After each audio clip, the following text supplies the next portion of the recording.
So private perspectives on privacy and data protection, the two very frequently used terms that come up when you think of cybersecurity. Though often used interchangeably, they are distinguished from each other, and you need both to safeguard your business and personal data. As Dr. Gulchandra has rightly pointed out, we have the most apt person, Miss N.S. Napinai. I know that she doesn't need an introduction, but still, she is an advocate, Supreme Court advocate, and founder of Cybersati, and she's a renowned lawyer with more than 30 years of experience, specialized in constitution, criminal, IPR, and cyber laws. She was amicus curiae before Supreme Court in Prajwala versus Union of India to formulate the methodologies to remove child sexual abuse material and violent videos of offences against women from online platforms.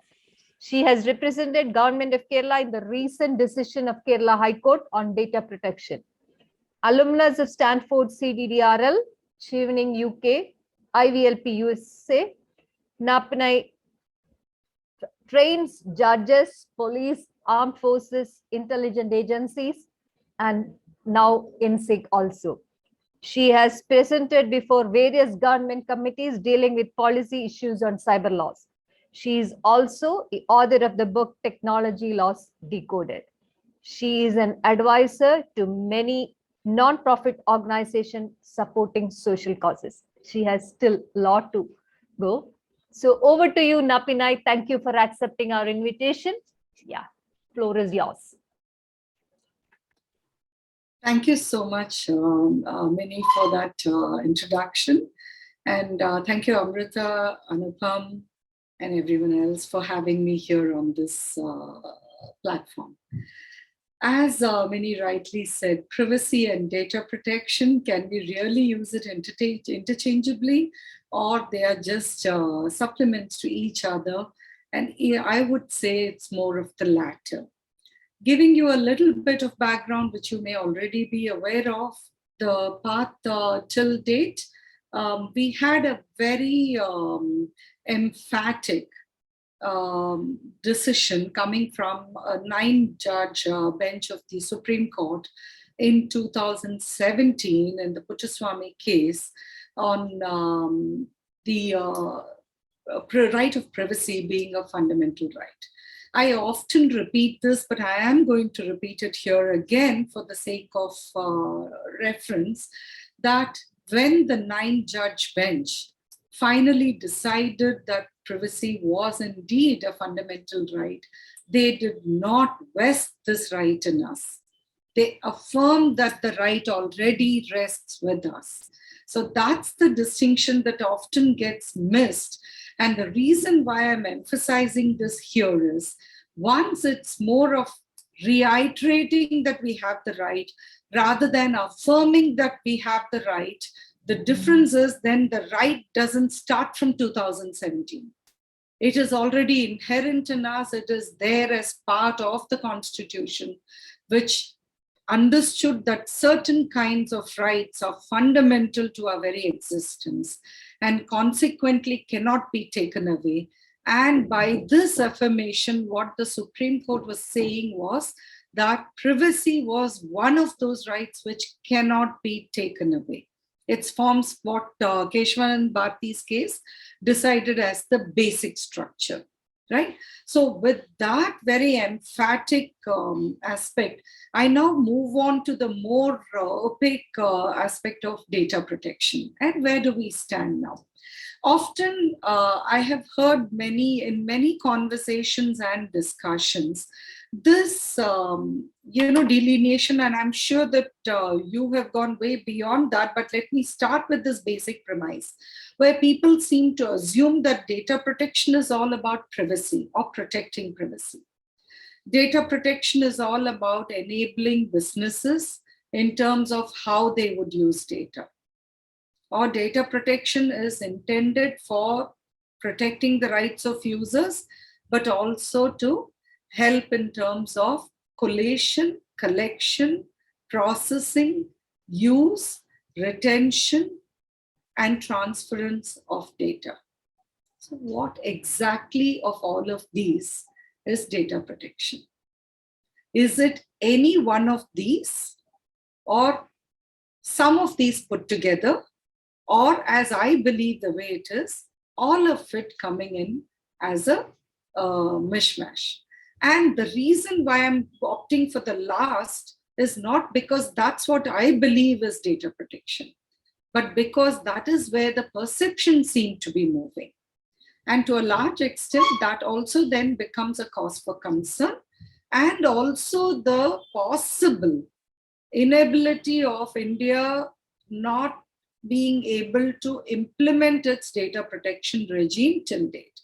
The reason I'm saying it is, and the Puttaswamy judgment came out of a contest against this concept of Aadhaar.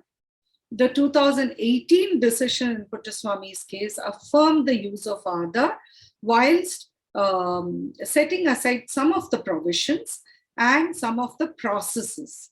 Particularly, the latter part relates to the linking of data sets through the usage of Aadhaar, right? So these are the two alternatives that the 2018 decision dealt with. But ultimately, it still upheld the need for collection and usage of data as a governance process. And therefore, Aadhaar as a scheme, Aadhaar as a process was saved. Now, when we move forward beyond 2017 and 18 to 2021, all that has happened in the middle in terms of India bringing out its data protection laws is two drafts which are in public domain. One draft or possible modifications to the 2019 draft, which is purportedly done by the Joint Parliamentary Committee, a lot of information about which is in public domain, but not the document itself. So what is it that we see from the decision in terms of privacy to how that privacy is going to be protected through a data protection regime under the 2018 draft, and the modifications to that, and where did the focus really move in the 2019 draft, and where are we today post the JPC review of the 2019 draft? I would say that substantially we may actually not be particularly better off with the JPC's review. So we need to evaluate where we stand and what is it that we really want. So when we look at it from the perspective of what do we want first, let's come to what the law says thereafter. We want our privacy to be protected. We want some control over how that protection is going to apply. We want the right for protection of our privacy, irrespective of certain choices we have made. Meaning, we may have chosen to share, but merely because we chose to share, it cannot be a one-way street. We must have the right to pull back. We must have the right to reprise the rights over our data, right? And we think or we believe that we must have some control over how and in what manner and for what purpose our data is going to be utilized. So when you look at the oldest to the recent GDPR regime, you will see that globally, it recognizes both of these characteristics, which is the user's need or right to protect their data and the business requirement for processing of data. And what the regime or a legal framework attempts to balance is this aspect of assuring the user of their privacy whilst allowing businesses to process data by putting in certain checks and balances. How well those checks and balances work and to what extent have regulatory authorities been able to enforce those checks and balances are the lessons that India has to draw from when it is still evaluating a data protection regime, right? And that's on one aspect.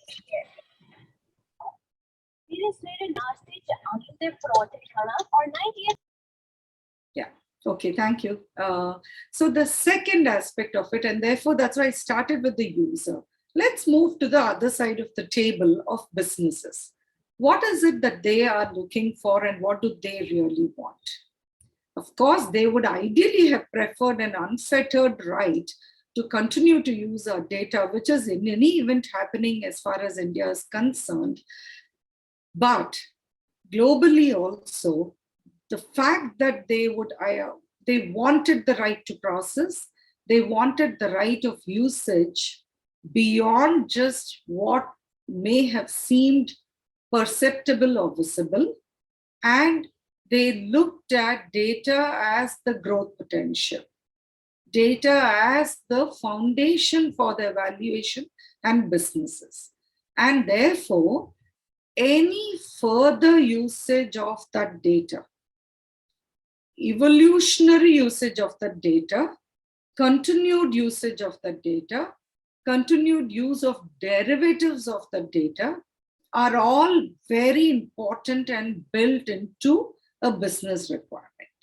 So the use of artificial intelligence, development of AI processes, use of the collected data or a database in a particular manner, the mode and manner of usage of the same, and which is where a proprietary right comes in beyond just the raw data, the evolutionary methodology in terms of how they intend to utilize or implement that data for the sake of business development, for the sake of valuation, monetary gains or growth. Now, all these becomes a very inherent part of a business process. So today, when India is looking at a data protection regime, what is it really looking at from the government perspective, right? The primary focus actually seems to be more in terms of governance and law enforcement. And a strange kind of secondary requirement has grown, which is from the non-personal data report and what the governance mechanism seems to be looking at in terms of data as a public good and what is the benefit that can accrue to, therefore, develop Indian businesses or India's usage or right over data that's generated from this territory. Now, when you look at these aspects and then pull it back to what we first spoke about, which is of the user rights. Now, here is where my concerns start. And here is why I said, this is not what I believe is what we want, but what I believe is what is evolving. Yeah? Where we started off was a Puttaswamy judgment which spoke about privacy and what we need and why we need it. And we have landed in a place of where what is needed in terms of governance, what is needed in terms of law enforcement, or what we believe is support in terms of business development for India or utilization of maximum benefit for India from its data has taken primacy. And somewhere in between are the businesses which are trying to balance and protect their own rights and their proprietary content from the governance side, while still trying to figure out how user rights do not become too strong, such that it may actually start impacting their businesses. So they are right in the middle, whichever way it goes, businesses will still benefit in some manner.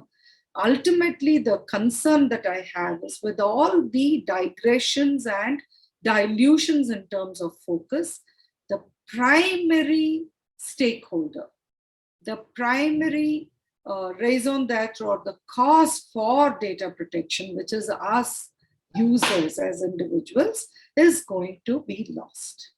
So with that, I'd rather move it over to all of you for your Q&A than to continue in terms of going into granularity. Happy to address something granular if you want. Otherwise, these are just my opening thoughts in terms of where we are headed. Because believe me, what I believe is likely to come up post I did say we'll close out with the JPC, so I'll take just 1 minute to do that part of it. We have now seen a lot of reports. I have given a lot of quotes based on certain information that I've received. and which I believe must be grounded on reality, and the cause for concern, where we are today. Well, there has been one report which talked about how the JPC believes that government exemption should be retained, but possibly not the others. There has been no input in terms of what the stand is likely to be with respect to critical data, and also to whether the Act itself should set out in detail what is critical data and to what extent it can be tightened or modified qua sensitive personal data or personal data. There is a lot of talk, and definitely there is a sufficient ground for us to believe that the addition of Section 91, which was part of the 2019 bill, is going to stay, which means we've moved away from personal data protection to data protection, and that non-personal data is likely to be part of the proposed enactment that's going to come up. So a lot is happening, but not necessarily with focus in terms of the user. And I would have ideally preferred if privacy and user rights had continued to remain the focus. And whilst protecting privacy and user rights, the additional aspects in terms of regulatory mechanisms or also remedial mechanisms had been built around that. So we in India, therefore, are looking at trying to do the catch-up game about 25, 26 years down the line, not really having moved far. We've been in suspended animation substantially. And as and when we catch up too, there is no certainty in terms of where the focus will lie and to what extent users as a subset will find their remedies in terms of preventive and protective measures and easily accessible and low cost remedial action. Over to you, Minnie, for the Q&A. Yeah, thank you, Napanai. I think I'm seeing few questions. I'll just read out one. Is the upcoming PDP Act going to be a game changer for consumer privacy? Will it stop telecallers now calling us every day with sundry products and services? Well, you already have a telecom regulatory authority directive that has come out. It hasn't really worked much. So we don't know whether a further addition in terms of spamming, etc., is really going to work. So two separate kinds of processes have been introduced by TRAI itself, including with respect to use of consumer protection laws for giving remedial action against spamming or telecallers, etc. There are very stringent rules in terms of scrubbing and what needs to be done. And the scrubbing is the process of taking the list that a telemarketer is given and scrubbing it with the do not disturb registry to make sure that the DND registrants are not disturbed. Unfortunately, as a practitioner, I've come across instances, and of course, if they are licensed telemarketers, they can lose their license for doing something like this. But often we also have a lot of players who are not licensed and where TRAI is still dealing with how to take action against them. And TRAI believes that they are toothless tigers on that. But what I've come across and where I paused in terms of what I've come across as a practitioner, as a legal practitioner, is often people actually use a DND register to validate that these are all the numbers which are actually active. So when you register with a DND number, chances are that you may be punished more for doing that by getting more calls, because then the caller knows you exist, rather than the innumerable numbers which may be there in the list which are not validated. So this is where we stand today. What TRAI also believes is that it needs teeth to be able to enforce against spammers. And if we are going to look at that as part of the PDP bill, my only concern is there are enough turf wars already within multiple ministries. I hope that in the process of turf wars, we won't be caught in the middle with no remedy, neither on this side or that. Yeah, very true. What you said is very correct. number is validated if you're registered in DNB. Yeah. I think I see a hand raised. Yeah. Jahis? Yeah. Yeah. Good evening, ma'am. So I have a question regarding user rights in law enforcement. So user rights also include sharing data, right? So some of times in India, if we share a particular information, uh, like we have seen those information being taken away from the social media or anywhere that being posted. So what is your perspective on that, ma'am?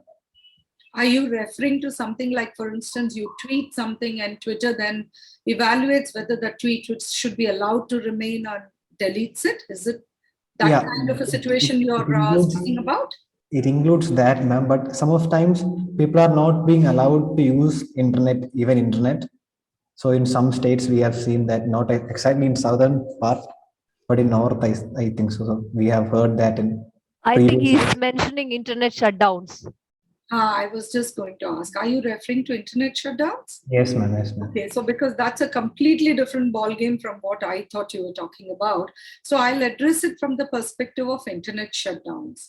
So, before the temporary suspension rules came about, what we had earlier was a very scary process where they were not even taking the benefit of the provisions under the IT Act, but they were using 144 CRPC, which is actually the provision for enforcing curfew in certain parts of India, if you want to. And that's what was used for internet shutdowns. There was a case that was filed by a law student, Gaurav something. I don't have the citation in hand. And this was before the Gujarat High Court, where he contested the internet shutdowns by use of 144 CRPC. Unfortunately, the High Court did not give a definitive response, but they actually upheld that use at that point of time. In Anuradha Bhasin's case, this whole issue of the use of CRPC as well as the temporary suspension rules were in picture. Again, the Supreme, and that was before the Supreme Court.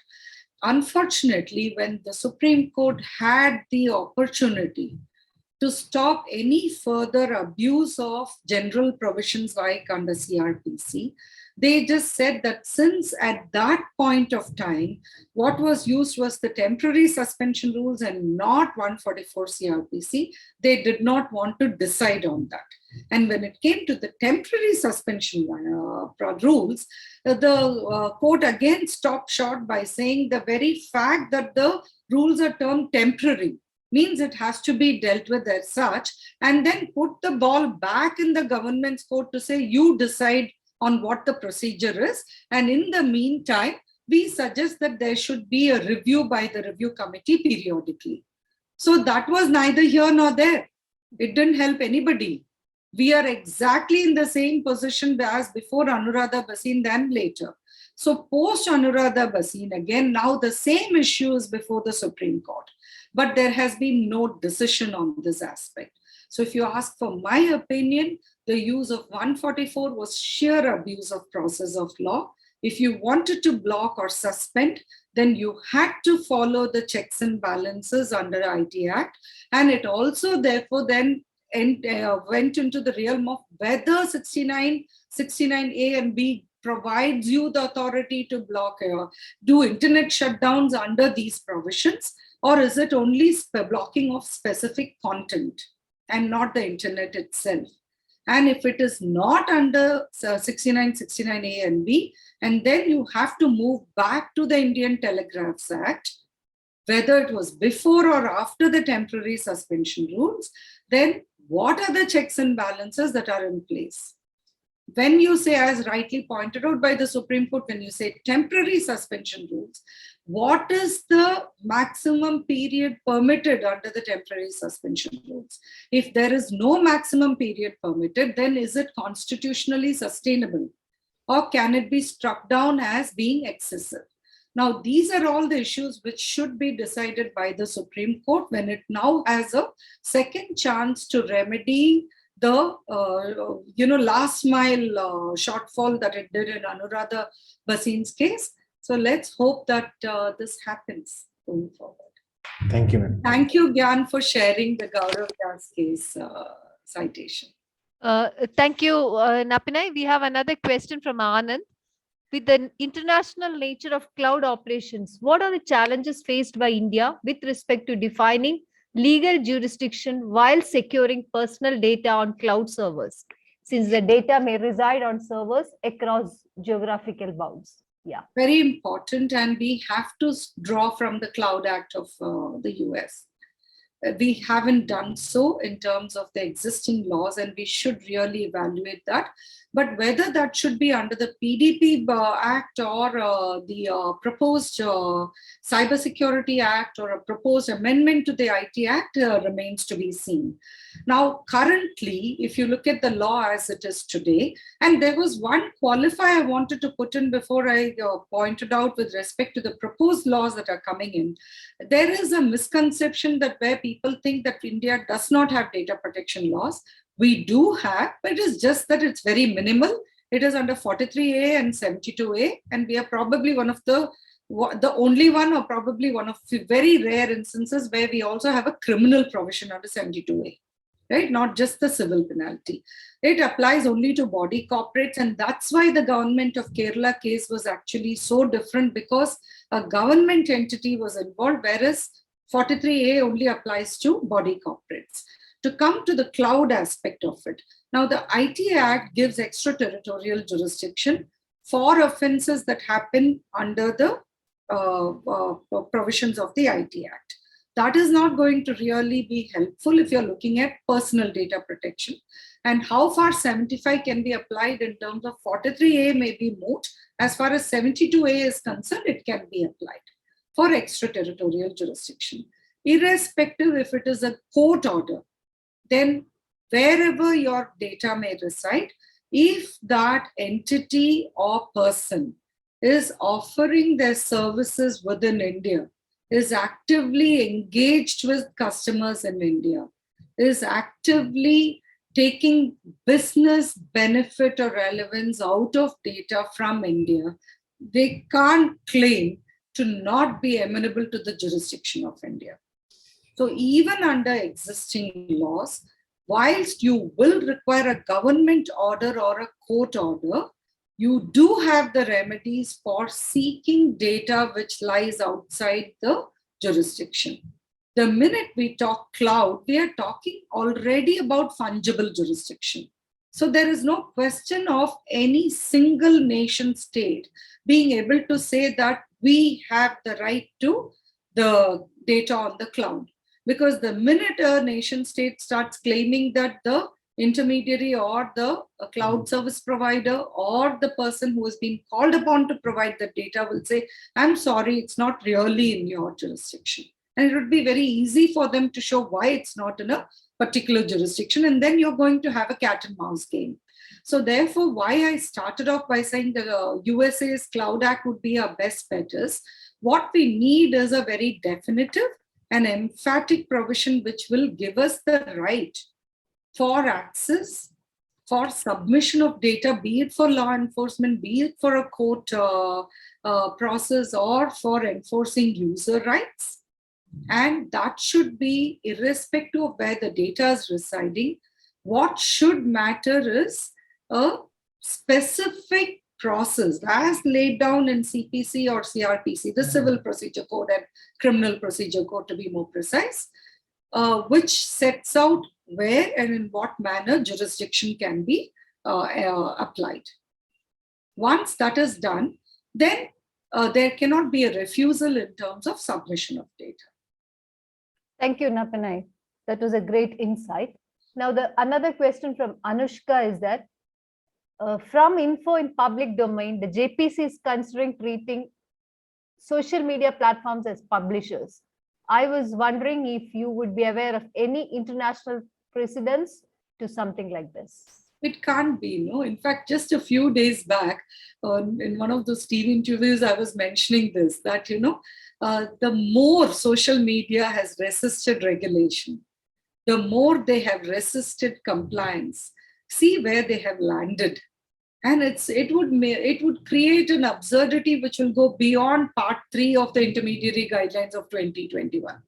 It's not something that they are planning to do in the future. It's already happened, right? That it has been stayed by several high courts is another issue.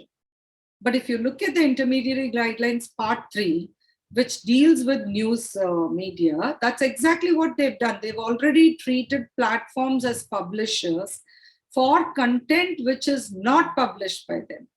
And that itself was the weakness of part 3.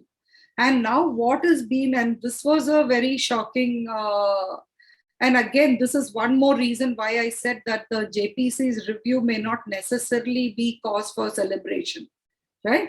Which is something like this coming up, where if it's separate special social media laws, I'm all for it. If it is social media laws which are going to say too bad for you, it doesn't matter who has published what on your platform, but you will be treated as a publisher and held liable, then the entire concept of safe harbor will go away. And is that something all of us will want? Because that may be literally, and these are the words I used in that interview too, it will be the death knell for social media. It can't function. Thank you. Thank you for that clarification. We have Kalpesh Chowdhury is asking, taking reference of the issue arised over WhatsApp privacy policy and taking reference of government's personal data protection bill 2019, does the government is acting contradictory? And can we have EU like GD? I think, sorry. The GDPR. Yeah, I think so. Yeah. So yes, it's not really contradictory. The problem here where we stood was that, there was a loophole in the 2011 intermediary guidelines, which was what WhatsApp was trying to utilize by giving a differential treatment in terms of privacy terms for EU as opposed to India. Now, for EU, you have the right to opt out of the terms which they are giving and still continue to use the service. Whereas what WhatsApp was doing was threatening Indian users, amongst others. For instance, even US citizens were threatened on that, where they said that if you opt out, then you don't have the right to use the service. So that was the situation in which there was a strong pushback, including from the government, to say don't take action which would be harmful to users in India. My position on that was very vocal on various fora, where I clearly pointed out to several judgments which have come from the very same US jurisdiction, which otherwise is the jurisdiction which organizations like WhatsApp and Facebook take recourse to in terms of claiming that they're only amenable to the laws of that jurisdiction. And these case laws that come from the US say that where you created a monopoly, where you invited users to your platform by saying, look, everything is free, and these are the terms we are offering you, so come on to our platform, right? You were the spider who invited the prey onto your web. And having caught the prey onto your web, if you're going to now change the terms of your service to say, sorry, now that I've caught you, I will decide what I want to do with you, is not acceptable. It is unconscionable. So if US courts have decided, despite where they stand or the lack of it in terms of privacy protection, and despite the fact that there is a very clear contractual right that is accruing to these platforms, then why not India, which has a common law jurisdiction, right? So that was my stand. India had the opportunity to bring in some interim measures to protect users under the intermediary guidelines of 2021 itself. There is no explanation to why that was not done, considering it was the most talked about issue when the guidelines were notified. And yet these were not addressed. It's something which can be addressed under the PDP bill. PDP anyway draws heavily from GDPR. So it's not something we are looking at only as a forward-thinking process. It's already there. And if in whatever manner PDP finally becomes law, and I don't see that happening in the near future because we are looking at drafts being circulated, they will not put it up for further public consultation. Chances are it will be a draft which will be tabled before the parliament now, and It still has to be moved by both. And don't forget that under the 2018 draft, the Sri Krishna committee had still thought fit to give a 1-year window for implementation. So even after the PDP bill becomes an act, we have to assume there will be a window for implementation. So we are looking at protection of our rights maybe 1 year down the line. We're not looking at it tomorrow. So we need to evaluate what is it that we can do till then. And my solution would lie in terms of regulatory mechanisms or executive actions through delegated legislation, rather than just waiting for PDP to come to protect us. Yeah, in spite of this delay, even now we are looking forward to that PDP to come. So the next question is again, data localization is a major issue for MNCs. Will this PDP Act make data localization mandatory? Yeah. Of course, again, data localization is not futuristic. It's already here to stay, right? RBI, through its financial data localization mandate, ensured that it wasn't just financial data, but a lot of personal data also that became localized. Now, what form that data localization will take is what matters. Because on one hand, you had a very open-ended provision under the 2018 Act, which was for mirror imaging, any and every kind of data. Then it became about sensitive personal data. Then it became about retention of the data within the territorially bound, manner. So today, when we talk data localization, it's not one form of data localization we are talking about, but multiple forms of it. We are talking about mirroring. We are talking about very strict localization without permission for transfer. And we are talking about transfers with a drawback in terms of deemed jurisdiction over data wherever it lies. So these are the three kinds we have to look at. And 1 and 2 would be directly in terms of localization. And it is going to happen. In what manner and to what extent is what we have to wait and watch. Thank you, Napinai. I don't see any more questions. I think we have a few more minutes allotted to us. Anyone needs any more clarification? This is a golden chance. I know that Napinai is very busy and it's very hard to catch her because she travels a lot, she talks a lot. So please, guys, please make use of her time. So, Mini, is it okay if I ask a question? Sure, why not? Okay. So thanks, Napine, for being here, and it is a pleasure to hear your views. So what we are observing recently in Europe and US, that one of the ways to manage this localization debate or the debate on data protection is through standardization. So what essentially it means is that standardization is being used as a tool to ensure that the industry and the market is managing things on a self-reliant basis, but the legislation is not there to force things onto the market. So do you think that is the way India will evolve in future when PDP comes through? Because there are provisions related to standardizations there as well. So thank you, Anupam. When you ask about standardization, are you talking about model laws, which will help to standardize the regulatory framework across multiple jurisdictions? Or is it about the use of standards to ensure privacy? Use of standards to ensure I figured, okay. So yes, see, today we are already doing that.